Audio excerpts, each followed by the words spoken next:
প্রিয় বন্ধুরা, দেখো পণ্ডিত রঘুনাথ মুর্মু আবাসিক স্কুলের তরফ থেকে গার্লস হোস্টেল এবং বয়েজ হোস্টেলে বেশ কিছু পোস্টে ভ্যাকান্সি দেখা যাচ্ছে। নন টিচিং ভ্যাকান্সি রয়েছে, টেম্পোরারি এবং কন্ট্রাকচুয়াল বেসিসে এখানে রিক্রুট করা হবে।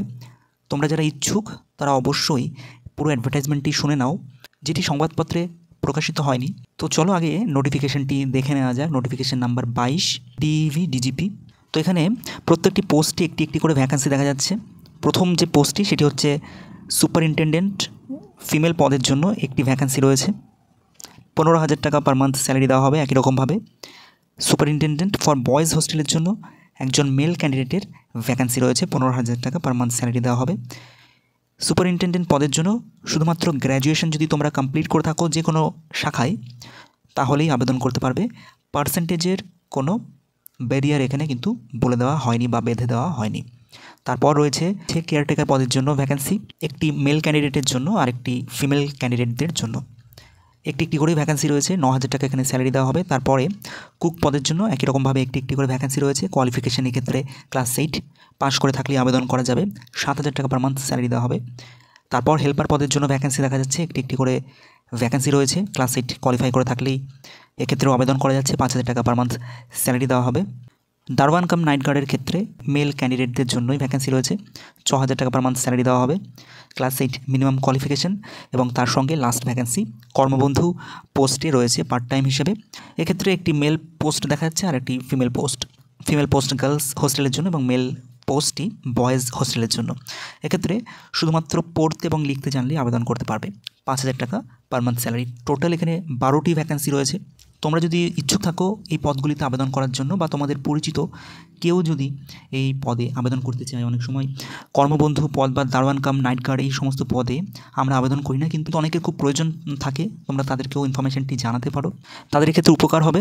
এঙ্গেজমেন্ট প্রসিডিওর কিছু বলে দেওয়া রয়েছে, যেরকম সিরিয়াল নাম্বার 1 থেকে সিরিয়াল নাম্বার 4-এর জন্য কিন্তু রিটেন এক্সামিনেশন হবে, তারপর তাদের ইন্টারভিউ নেওয়া হবে। সিরিয়াল নাম্বার 1 থেকে সিরিয়াল নাম্বার 4 মানে সুপারিনটেনডেন্ট পদ এবং কেয়ারটেকার পদের জন্য রিটেন এক্সামিনেশন কিন্তু হবে। রিটেন এক্সামিনেশনে যে কোয়েশ্চেন থাকবে সেগুলি হলো general English, Bangla, elementary arithmetic and general knowledge. তারপর অ্যাকাডেমিক কোয়ালিফিকেশনের বেসিসে 20 নম্বর থাকছে, এবং excellence along with past work এক্সপিরিয়েন্সের ক্ষেত্রে তোমাদের নাম্বার ওই 20 নম্বরের মধ্যেই হয়তো অ্যাড করা হবে 1 নম্বর বা 2 নম্বর। লাস্টে থাকছে ইন্টারভিউ 15 নম্বরে, টোটাল 100 নম্বরের এক্সামিনেশন হবে সিরিয়াল নাম্বার 1 থেকে সিরিয়াল নাম্বার 4-এর জন্য শুধুমাত্র, অর্থাৎ সুপারিনটেনডেন্ট এবং কেয়ারটেকার পদের জন্য। অর্থাৎ রিটেন এক্সামিনেশন বাকি পোস্টগুলির ক্ষেত্রে হবে না। রিটেন টেস্টের ডেট এবং সমস্ত ডিটেলস অ্যাডমিট কার্ড মারফত ডিস্ট্রিক্টের ওয়েবসাইটে জানিয়ে দেওয়া হবে। তোমাদের ডিস্ট্রিক্ট ওয়েবসাইটে নজর রাখতে হবে। তারপরে আর বাকি যে সিরিয়াল নাম্বারগুলি ছিল, যেটি বললাম 5 থেকে 12 নম্বর, তাদের ইন্টারভিউ হবে 20 মার্কসের। এছাড়া ওয়ার্ক এক্সপিরিয়েন্সের ভিত্তিতেও তাদেরকে জাজ করা হবে আর কি। ট্রাইবাল ল্যাঙ্গুয়েজ যদি তারা জানে বা ট্রাইবাল হোস্টেলে যদি তারা কাজ করে থাকে তাহলে অগ্রাধিকার পাবে। এছাড়া তোমাদের যদি ডাউট থাকে যে আমরা বাইরের ডিস্ট্রিক্ট থেকে বিলং করি তাহলে কি আবেদন করতে পারবো, এরকমটি এখানে স্পষ্টভাবে মেনশন করে দেওয়া রয়েছে যে তোমরা অবশ্যই আবেদন করতে পারবে।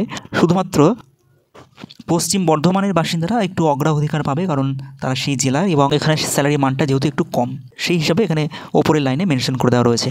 তো তোমরা যারা ইচ্ছুক তারা 28 জানুয়ারির আগে, শনিবার এবং রবিবার বাদ দিয়ে এবং পাবলিক হলিডে বাদ দিয়ে 28 তারিখের মধ্যে তোমরা এই অ্যাড্রেসে তোমাদের ফর্ম ফিল আপ করে জমা দিয়ে আসতে হবে। ফর্মটি তোমরা অফিসিয়াল ওয়েবসাইটে পেয়ে যাবে, অথবা আমাদের পড়াশোনা ওয়েবসাইটে, অথবা আমাদের পড়াশোনা গ্রুপেও পেয়ে যাবে। সেখান থেকে কালেক্ট করে ফর্ম ফিল আপ করে তার সঙ্গে কিছু ডকুমেন্টস আছে যেগুলি অ্যাটাচড করে জমা দিতে হবে। যে ডকুমেন্টসগুলি তোমাদের জমা দিতে হবে সেগুলি হলো age proof, residential proof, educational কোয়ালিফিকেশনসের প্রুফ, এক্সপিরিয়েন্স সার্টিফিকেট যদি থাকে সেটি, কাস্ট সার্টিফিকেট যদি তোমাদের থাকে সেটা, mobile number, valid email ID এবং 2টো কালার পাসপোর্ট সাইজ ফটো, এই সমস্ত কিছু একসঙ্গে অ্যাটাচড করে তোমরা জমা দেবে 28 জানুয়ারির পূর্বে।